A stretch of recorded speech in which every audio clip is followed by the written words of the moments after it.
যে মাদ্রাসা শিক্ষায় অভিভাবকের দায়িত্ব কর্তব্য কি, এটা অত্যন্ত একটি গুরুত্বপূর্ণ একটা বিষয়। কি বলেন ভাই? আমরা সরাসরি ভূমিকা না গিয়ে আমরা সরাসরি আলোচনার মধ্যে আমরা চলে যাই। তো আমার আলোচনার মধ্যে আমরা 4টি বিষয় জানার চেষ্টা করব। কয়টা ভাই? 4টি বিষয়। কয়টা? 1 নম্বর, অভিভাবক কারা, কতজন অভিভাবক হতে পারে। 2 নম্বর, অভিভাবকের দায়িত্ব কর্তব্য কি। 3 নম্বর, যে অভিভাবকের দায়িত্ব কর্তব্য যদি পালন করে তাহলে লাভটা কি, লাভ কি, লাভ জানার দরকার আছে না? আবার দায়িত্ব কর্তব্য যদি পালন না করে ঠিকঠাক ভাবে তাহলে তার ক্ষতি কি হতে পারে, এটা আমাদের জানার দরকার আছে না নাই? সবাই জোরে বলেন, আছে না নাই?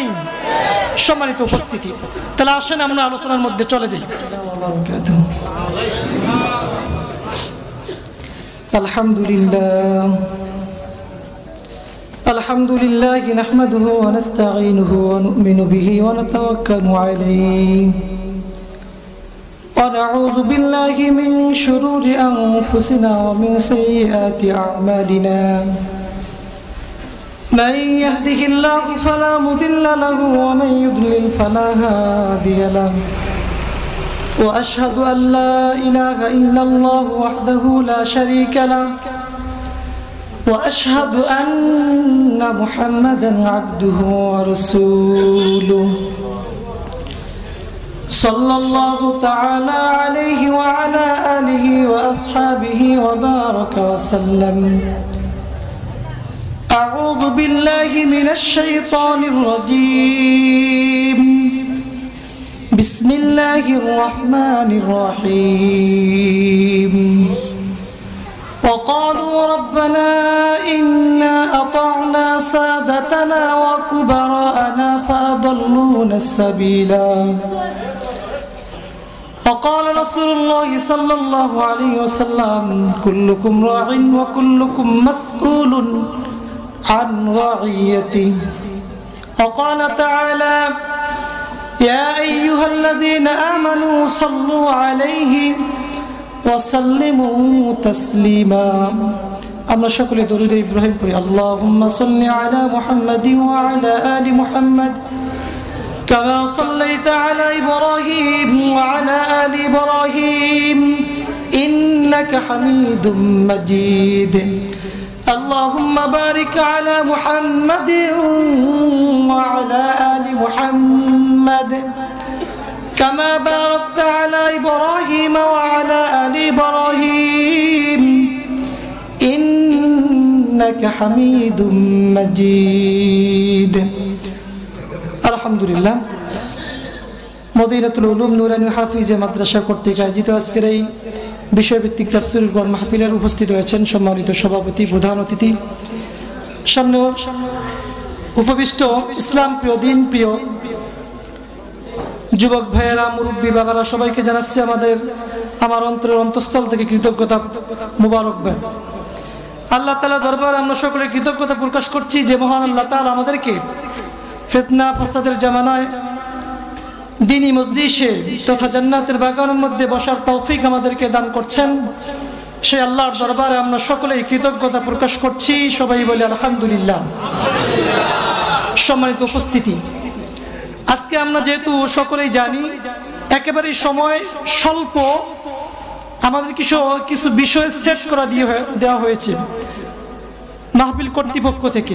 আমার বিষয়টা আপনি ইতিমধ্যেই জেনেছেন যে মাদ্রাসা শিক্ষায় অভিভাবকের দায়িত্ব কর্তব্য কি, এটা অত্যন্ত একটি গুরুত্বপূর্ণ একটা বিষয়। কি বলেন ভাই? আমরা সরাসরি ভূমিকা না গিয়ে আমরা সরাসরি আলোচনার মধ্যে আমরা চলে যাই। আমি হয়তোবা আমার আলোচনা হয়তোবা এরকম সুর হবে না, যেহেতু বিষয়গুলো আমাদেরকে বোঝা লাগবে। আমাদের অভিভাবকের দায়িত্ব কি এবং কর্তব্য কি, এটা আমাদের জানা দরকার আছে না নাই? আছে। তো আমরা যতক্ষণ আমি আলোচনা করব, আলোচনা শুনবো, আমার আলোচনার মধ্যে আমরা 4টি বিষয় জানার চেষ্টা করব। কয়টা ভাই? 4টি বিষয়। কয়টা? 1 নম্বর, অভিভাবক কারা, কতজন অভিভাবক হতে পারে। 2 নম্বর, অভিভাবকের দায়িত্ব কর্তব্য কি। 3 নম্বর, যে অভিভাবকের দায়িত্ব কর্তব্য যদি পালন করে তাহলে লাভটা কি? লাভ কি? লাভ জানার দরকার আছে না? আবার দায়িত্ব কর্তব্য যদি পালন না করে ঠিকঠাক ভাবে তাহলে তার ক্ষতি কি হতে পারে এটা আমাদের জানার দরকার আছে না নাই? সবাই জোরে বলেন আছে না নাই? সম্মানিত উপস্থিতি, তাহলে আসেন আমরা আলোচনার মধ্যে চলে যাই। আজকের যে তাফসীরুল কোরআন মাহফিল, এটা মাদ্রাসা কর্তৃক আয়োজিত। এখানে বিভিন্ন ছাত্রের গার্ডিয়ান এখানে রয়েছেন, অভিভাবক রয়েছেন। প্রথমে আমরা অভিভাবক কয়জন, কারা? আমাদের টেন্ডেন্সি, আমাদের ধারণা হলো বা আমরা এতটুকু জানি যে অভিভাবক মনে হয় শুধু পিতা মাতা, আর মনে কেউ অভিভাবক হতে পারে না, হয় না। কি হয় কি হয় না? অভিভাবক বলতে শুধু কি পিতা মাতাই না, আরো পিতা মাতা ছাড়া অভিভাবক হতে পারে? সবাই আওয়াজ দেন ভাই। পিতা মাতা ছাড়াও অভিভাবক হতে পারে।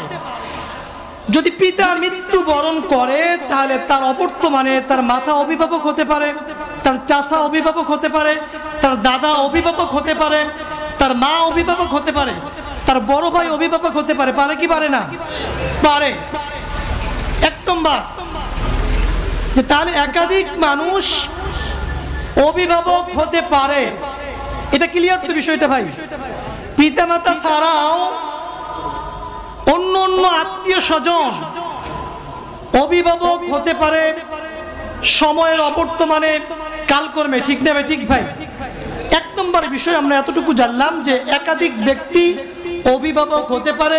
শুধু মা বাবাই অভিভাবক নয়, মা বাবার অবর্তমানে তার বড় ভাই অভিভাবক হতে পারে, তার চাচাও হবে, তার দাদাও এমনকি হতে পারে। সম্মানিত উপস্থিতি, দ্বিতীয় নম্বর আমরা যদি বিষয়টা দেখি যে অভিভাবকের দায়িত্ব কি। একজন অভিভাবক তার সন্তানকে, তার সন্তান দ্বয়কে, তার বাচ্চাদেরকে মাদ্রাসায় দিল। মাদ্রাসা দেওয়ার পরপরই তার কি কাজ শেষ? অভিভাবকের দায়িত্ব শুধু মাদ্রাসায় এডমিশন করানো, এতটুকুর মধ্যেই সীমাবদ্ধ? প্রথম নম্বর আমরা আসি, অভিভাবকের প্রথম নম্বর দায়িত্ব কর্তব্যের মধ্যে অন্যতম একটি দায়িত্ব হচ্ছে বাচ্চার জন্য মাদ্রাসায় তো দিবেন, পাশাপাশি বাচ্চার জন্য দোয়া করতে হবে। কি করতে হবে ভাই? দোয়া করতে হবে। আমরা যদি আমাদের ইমাম আবু হানিফার দিকে তাকাই, ইমাম আবু হানিফা রহমতুল্লাহ আলাইহি প্রথম দিকে তিনি অন্ধ ছিলেন। কি ছিলেন ভাই? অন্ধ ছিলেন। তার মায়ের দোয়ার বদৌলতে আল্লাহ তাআলা তাকে সুস্থ করে দেন। সবাই বলি সুবহানাল্লাহ। নিজের সন্তানের সফলতা কে না চায়? আপনারা চান না? জোরে বলেন, আপনারা চান?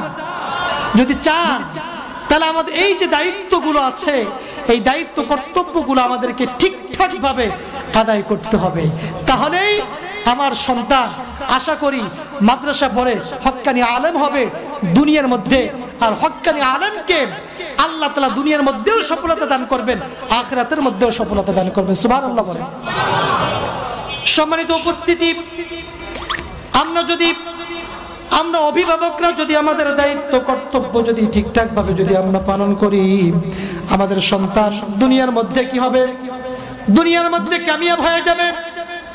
আমার সন্তান বাংলাদেশের একজন সুনাগরিক হিসেবে গণ্য হবে। বাংলাদেশের মধ্যে সুনাগরিকের অনেক অভাব। বাংলাদেশের মধ্যে থেকেও বাংলাদেশকে নিয়ে ষড়যন্ত্র করে এরকম নাগরিক বাংলাদেশের মধ্যে আছে না নাই? কথা বলতে হবে, আছে না নাই? বাংলাদেশের মধ্যে পড়ে আছে, দালালি করে ভারতের কথা বলেন। ঠিক না বেটি? আফসোস লাগে। এটা কি সুনাগরিকের এটা কি কাজ ভাই? আমরা যদি আমাদের সন্তানদেরকে মাদ্রাসায় যদি পড়ে যদি আমাদের দায়িত্বগুলো ঠিকঠাক ভাবে আমরা পালন করি, আমার এই সন্তানটা বাংলাদেশের একজন সুনাগরিক হিসেবে পরিচিতি লাভ করবে। সুবহানাল্লাহ বলেন। সম্মানিত উপস্থিতি, আমাদের দায়িত্বগুলো, আমাদের কর্তব্যগুলো যখন আমরা পালন করব, এই সন্তান আমাদের পরবর্তীতে জীবনে যখন আমরা বৃদ্ধ হয়ে যাব, দুনিয়াবি জাগতিক যে শিক্ষায় যারা শিক্ষিত, মা বাবার কোনো খোঁজ খবর রাখে না। ম্যাক্সিমাম দেখা যায় করোনা ভাইরাস যার দৃষ্টান্ত উজ্জ্বল নক্ষত্র উদাহরণস্বরূপ আমাদের সামনে, আমরা যদি করোনার সময়কার যদি ঘটনাগুলো যদি আমরা একটু আলোকপাত করি, দেখা যাবে কত ঘটনা আমাদের সামনে আসে। সন্তান শিক্ষিত, ডক্টর, কিন্তু মা বাবার কোনো খবর নাই, মা বাবার লাশটা পর্যন্ত টাচ করে নাই। বাংলাদেশের মধ্যে এমন ইতিহাস আছে না নাই? এমন ইতিহাস আছে। আর যদি আমাদের সন্তানদেরকে যদি মাদ্রাসা পড়ায়, আমরা যদি আমাদের দায়িত্ব কর্তব্যগুলো যদি ঠিকঠাক ভাবে যদি আমরা পালন করতে পারি, এই সন্তান আমরা যখন বৃদ্ধ হয়ে যাব, আমরা যেখানেই থাকি না কেন, আমাদের খবর রাখবেন কি রাখবেন না? রাখবেন কি রাখবেন না? আমাদের খবর রাখবেন। আমরা যদি এই আমাদের দায়িত্বগুলো যদি আমরা ঠিকভাবে যদি আমরা যদি কি করতে পারি, পালন করতে পারি। আরেকটা অন্যতম সফলতা হচ্ছে, সবচেয়ে বড় সফলতা যেটা, আমরা যদি আমাদের সন্তানদেরকে আমাদের দায়িত্বগুলো কর্তব্যগুলো যদি আদায় করি, সবচেয়ে বড় সফলতা, এটা আমাদের জানা দরকার, সবার ভালো করে শোনা দরকার, সেটা হচ্ছে আখিরাতের সফলতা। সুবহানাল্লাহ বলেন। দুনিয়ার কোনো সফলতা নয়, দুনিয়ার কোনো কষ্ট নয়, আখিরাতের সফলতা তো সফলতা। আখিরাতের মধ্যে সফলতা অর্জন করতে পারে আমরা যদি আমাদের সন্তানদেরকে যদি দায়িত্ব কর্তব্যগুলো পালন করি। আল্লাহ তাআলা নিজেই বলতেছেন। কে বলতেছেন ভাই? বরকতির কথা কে বলতেছেন? আল্লাহ বলতেছেন। কে বলতেছেন ভাই? আল্লাহ তাআলা কোরআনে কারীমের মধ্যে আমাদেরকে সুন্দর করে পরিষ্কারভাবে আমাদেরকে জানিয়ে দিয়েছেন। সূরা আহজাবের মধ্যে আল্লাহ তাআলা 67 নম্বর আয়াতের মধ্যে আল্লাহ তাআলা আমাদেরকে জানিয়ে দিয়েছেন, ওয়াকালু রাব্বানা ইন্না আতা'না সাদাতানা ওয়া কুবারানা ফাআদাল্লুনা সাবিলা। কিয়ামতের দিন আল্লাহ তাআলার সামনে আমরা যদি আমাদের দায়িত্ব কর্তব্য যদি ঠিকমতো আদায় না করি, আমার সন্তান, আমার আদরের সন্তান যাদেরকে কষ্ট করে লালন পালন করেছি, তারাই কিয়ামতের দিন আল্লাহর সামনে নালিশ করবে, ও আল্লাহ, ও আমাদের রব, ও আমার রব, ও আল্লাহ তুমি শুনে রেখো, যাদেরকে আমরা মান্য করেছিলাম, যাদেরকে আমরা অভিভাবক হিসেবে মেনেছিলাম, তারাই আমাদেরকে পথভ্রষ্ট করেছে, তারা আমাদেরকে মাদ্রাসায় লেখাপড়া করায় নাই, দ্বীন ইসলাম আমাদেরকে শিক্ষা দেয় নাই। ও আল্লাহ তুমি শুনে রেখো, আমাকে আযাব তো দিবে, তবে আমার অভিভাবককে, আমার বাবাকে দ্বিগুণ শাস্তি দিয়ে দাও। আল্লাহ তাআলার সামনে আমার আদরের সন্তান আল্লাহর সামনে এটা নালিশ করবে। নাউযুবিল্লাহ। আমরা যদি আমাদের দায়িত্ব কর্তব্য যদি ঠিকঠাক ভাবে যদি আদায় না করি, আমার আদরের সন্তান কার কাছে নালিশ করবে? ভাই আমার দিকে দেখেন, কার কাছে নালিশ করবে? আল্লাহ তাআলা পরের আয়াতের মধ্যে বলতেছেন, রব্বানা আতিহিম দিআফাইনি মিনাল আযাবি ওয়ালআনহুম লা'নান কাবীরা। আল্লাহ তাআলার কাছে বলবে, আল্লাহ রব্বানা আতিহিম দিআফাইনি, আল্লাহ তাদেরকে, আমার পিতাকে, আমার মাতাকে, আমার অভিভাবককে, আমার নেতাকে, যারা আমাকে পথভ্রষ্ট করেছিল, তাদেরকে আপনি দিআফাইন, তাদেরকে ডাবল আপনি শাস্তি দিয়ে দেন। নাউযুবিল্লাহ বলেন। ভাবা যায় আমার আপনার সন্তান আমার বিরুদ্ধে আল্লাহর কাজ করার মধ্যে আমাদের বিরুদ্ধেই আল্লাহর সামনে নালিশ করবে? কি মানতে পারবো ভাই?